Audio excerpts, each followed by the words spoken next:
Welcome back. In this lecture, you will learn about gaseous pollutants that you can encounter indoors and their sources.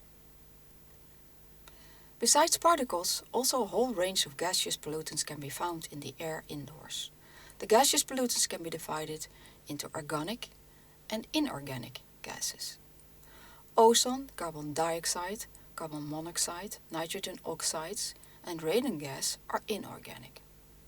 Ozone is present in the outdoor air, but is also a byproduct of printing. Ozone you can smell and cause eye irritations. Carbon dioxide, carbon monoxide, and nitrogen oxides are mainly produced during combustion processes, burning processes, such as smoking, cooking, and by traffic.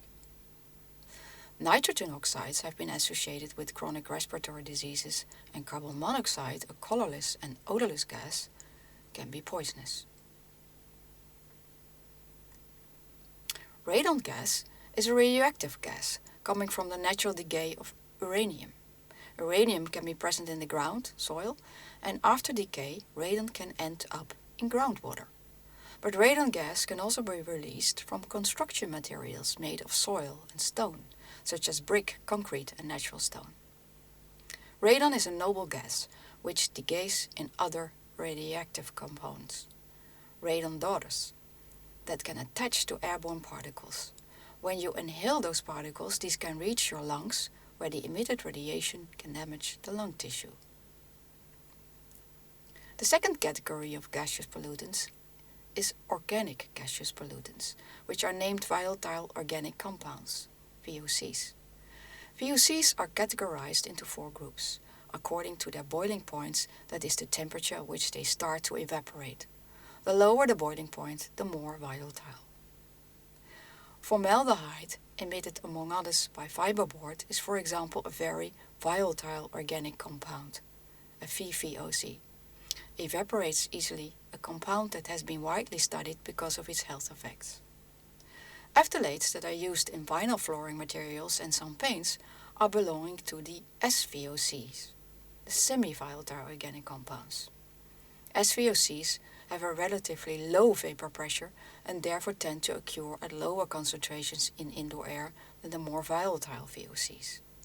They include plasticizers used in polymeric materials such as vinyl floorings and paints, and pesticides such as DDT and pentachlorophenol. Among the POM, the particulate organic matter, belong several biocides, such as pyrethroids, and polyaromatic hydrocarbons, the PAHs, produced during fuel combustion and present in coal tar and in tobacco smoke. VOCs can be emitted from practically anything, except from inert materials like glass. VOCs are emitted over periods of weeks or years from construction and furnishing products and from components of ventilation systems. VOCs are also produced during many activities such as cleaning, renovation, painting, and several hobbies. Now, depending upon the substance emitted, a different pattern of emission over time can occur. Semi-volatile organic compounds might have the opposite curve as very volatile organic compounds and begin their emissions much later in time, but will, in general, eventually decrease again, such as the emission of some sealants. Some VOCs show an intermittent release due to the conditions in the indoor space, such as temperature and humidity variations, influencing the emission rate or due to regular activities related to the product, such as maintenance and cleaning. These emissions are named secondary emissions. So, pollutants are also classified as primary and secondary pollutants. Primary pollutants are emitted into the air directly from a source, such as emissions from fresh paint or new carpeting, while secondary pollutants are produced by physical and/or chemical reactions, such as, for example, add and desorption of cigarette smoke on clothing, curtains, or carpets, smell of old sweat from dirty clothing or sports shoes, or reactions of ozone with VOCs that result in new pollutants. But emissions can also be delayed due to slow diffusion processes in products built up in different layers, such as with glue between the different layers containing solvents. A good example is the secondary emission of formaldehyde from urea formaldehyde in pressed woods. And interactions between sources, such as linoleum glued to concrete.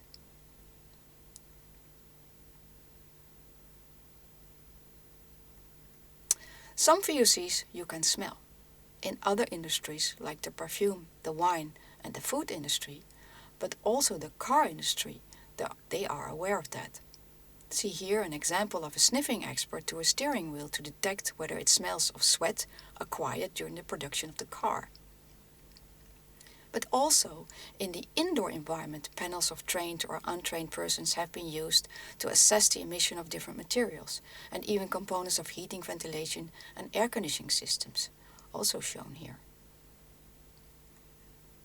In fact, with the use of human noses as well as chemical and biological measurement, it has been found that some of those different HVAC components can pollute the air instead of cleaning it, especially the filters and the ducts, but also humidifiers and rotating heat exchangers, if not designed and maintained properly. Particular sources of smell are new filters because the material itself emits volatile organic compounds. Used filters because of smells caused by microorganisms, accumulated dirt and dust. Ducts made out of with oil-produced steel, which still contain oil residuals.